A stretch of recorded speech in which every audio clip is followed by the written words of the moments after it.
MES College of Engineering Technology is one of the most prestigious engineering college under the MES Trust.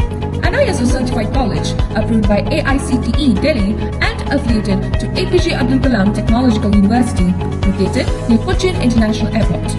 We give 100% placement assistance. Admissions started for UG programs. For more information, contact 944-77-81611.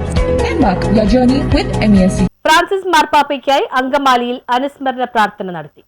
Catholic Nasrani association Francis മാർപ്പാപ്പയുടെ ആത്മശാന്തിക്കായി അങ്കമാലിയിൽ അനുസ്മരണ പ്രാർത്ഥന നടത്തി. Angamaly town കപ്പേളയുടെ മുമ്പിൽ നടന്ന അനുസ്മരണ പ്രാർത്ഥനകൾക്ക് convener Jose Parekkattil നേതൃത്വം നൽകി. പാപ്പയുടെ ചിത്രത്തിന് മുൻപിൽ മെഴുകുതിരി കത്തിച്ചും മുട്ടുകുത്തി പ്രാർത്ഥിച്ചുമാണ് വിശ്വാസികൾ പങ്കെടുത്തത്. കാരുണ്യത്തിന്റെ ഒരു പുതിയ അധ്യായം ലോകത്തിന് മുൻപിൽ തുറന്നു തന്ന പരിശുദ്ധ പാപ്പ പാവപ്പെട്ടവരെന്ന് ലോകം കാണുന്നവരെയും രോഗികളെയും സമൂഹത്തിന്റെ താഴെത്തട്ടിൽ കഴിയുന്ന എല്ലാവരിലും യേശു ദർശനം ഉൾക്കൊണ്ട് ചേർത്ത് പിടിച്ച് ഈ കാലഘട്ടത്തിൽ ജീവിച്ചിരുന്ന മറ്റൊരു ക്രിസ്തുവായിരുന്നു ഫ്രാൻസിസ് മാർപ്പാപ്പയെന്ന് കാത്തലിക് നസ്രാണി അസോസിയേഷൻ അനുസ്മരിച്ചു. News bureau, Angamaly.